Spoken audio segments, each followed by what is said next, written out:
सपने देखना एक बात है और सपने को पूरा करना दूसरी बात है। सपना तो आपके और मेरे जैसा हर एक इंसान देखता है, लेकिन एक सपने को पूरा करने में कितना मेहनत, कितना जी जान लगाना पड़ता है, आपको इस बंदे की कहानी से मालूम पड़ेगा। अगर ये कामयाब होते हैं तो हमें बोलने की भी जरूरत नहीं है, हम मुंह बंद करके भी एक दूसरे से बात कर सकते हैं। आज की यंग जनरेशन अगर इस बंदे के बारे में सुना है या इस बंदे को जाना है तो जरूर वो इसकी तरह बनना चाहता है। क्या खास बात है इस बंदे में, क्यों लोग इसकी तरह बनना चाहते हैं, आज मैं इस वीडियो में बताने वाला हूं एक जीनियस की कहानी। इसका नाम एलोन मस्क है।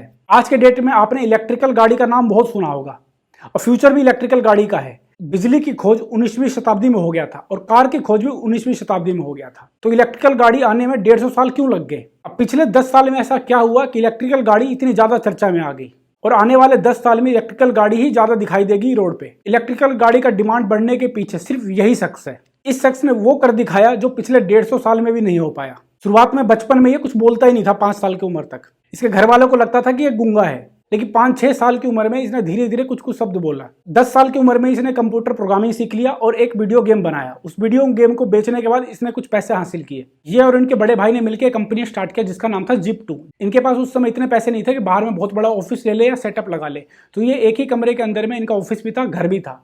ये वहीं पर काम करते थे, वहीं रहते थे, वहीं सोते थे। जिस जमाने में पैसे एक अकाउंट से दूसरे अकाउंट में ट्रांसफर करने के लिए बैंक के चक्कर लगाते थे, उस जमाने में इन्होंने ऑनलाइन पैसे ट्रांसफर करने का सोचा। आज के डेट में पैसे ट्रांसफर करना बहुत ही ज्यादा आसान है, लेकिन मैं बात कर रहा हूँ आज से 20 साल पहले की। और इन्होंने एक पेपल नाम की कंपनी बनाई। पेपल कंपनी का मकसद यही था कि वो ऑनलाइन एक अकाउंट से दूसरे अकाउंट में पैसे ट्रांसफर कर सके। बाद में पेपल को एक बड़ी कंपनी ने खरीद लिया और इनके हिस्से में बहुत ही बड़ा अमाउंट आया, बहुत ही ज्यादा पैसे।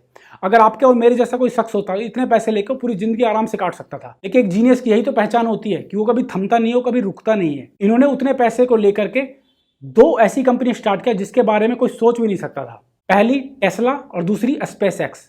इन्होंने आधा पैसा टेस्ला में लगाया और अपना आधा पैसा स्पेसएक्स में। इन्होंने अपने पास का एक पाई इन दोनों कंपनियों में लगा दिया। जब इन्होंने ये दोनों कंपनी ओपन किया तो लोग इन पे हंसते थे। वो कहते थे कि तूने बहुत बड़ा रिस्क ले लिया, इतना बड़ा रिस्क ले लिया कि अब कभी ये बंदा प्रॉफिट में आ तक नहीं सकता। पहला इलेक्ट्रिकल कार का मॉडल इसका फ्लॉप हो गया।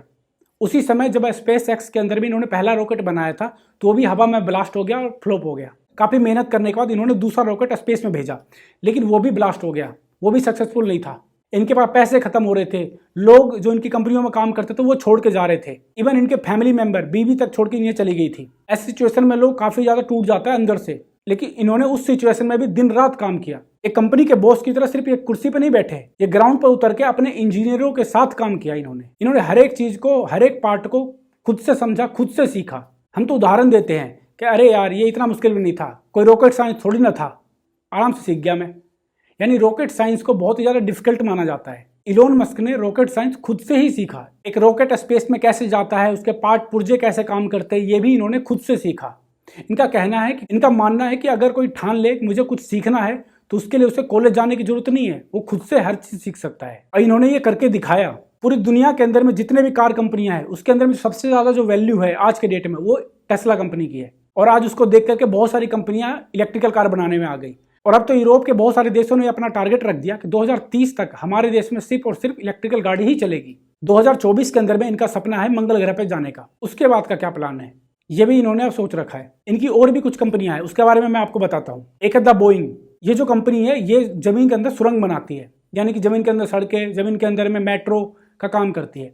ये कंपनी इन्होंने इसलिए खोला क्योंकि इनका मानना है कि जब हम मंगल ग्रह पर पहुंच जाएंगे तो वहां पे हवाएं बहुत तेज चलती है, यानी कि 250 किलोमीटर प्रति घंटे की रफ्तार से हवा आता है, तूफान आता है। या इसका मतलब ये है कि अगर इंसान अगर मंगल ग्रह पर पहुंच जाता है और वहां रहने के लिए अपना कोई शटर या बिल्डिंग या घर बनाता है तो आंधी तूफान के अंदर वो पूरा बर्बाद हो जाएगा।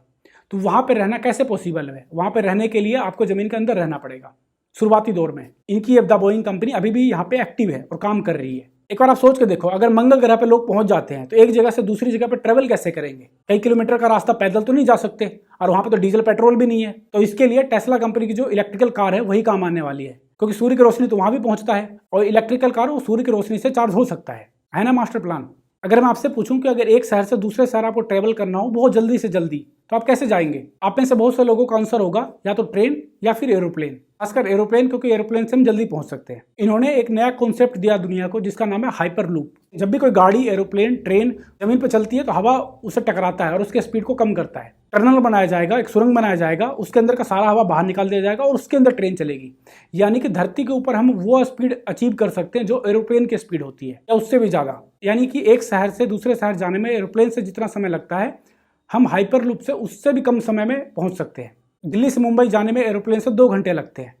अगर प्रॉपर हाइपरलूप बना लिया जाए तो दिल्ली से मुंबई सिर्फ 20 मिनट के अंदर पहुंचा जा सकता है, 20 मिनट में। यानी कि मुंबई में रहने वाला बंदा दिल्ली में जॉब कर सकता है और डेली आ जा सकता है। इनकी एक कंपनी है जो न्यूरॉन के ऊपर काम कर रही है। यानी हमारे शरीर के अंदर में न्यूरॉन होता है जिससे कि हम डिसीजन ले पाते हैं। हमारा दिमाग कैसे सोचता है, कैसे काम करता है, ये उसके ऊपर काम कर रहे हैं। अगर ये कामयाब होते हैं तो हमें बोलने की भी जरूरत नहीं है, हम मुंह बंद करके भी एक दूसरे से बात कर सकते हैं। भगवान के लेवल की बात चल रहा है यहाँ पे। आज के डेट में इंसान इस टेक्नोलॉजी में कहाँ तक पहुँच गया है? फिलहाल आज के डेट में तो हम कंप्यूटर को बिना माउस, बिना कीबोर्ड के सिर्फ अपने सोच के हिसाब से चला सकते हैं। हम क्लिक कर पा रहे हैं, हम ब्राउज कर पा रहे हैं, सिर्फ सोच कर। अगर आपको मेरा वीडियो अच्छा लगा हो तो प्लीज़ लाइक करो और सब्सक्राइब करो। Thank you.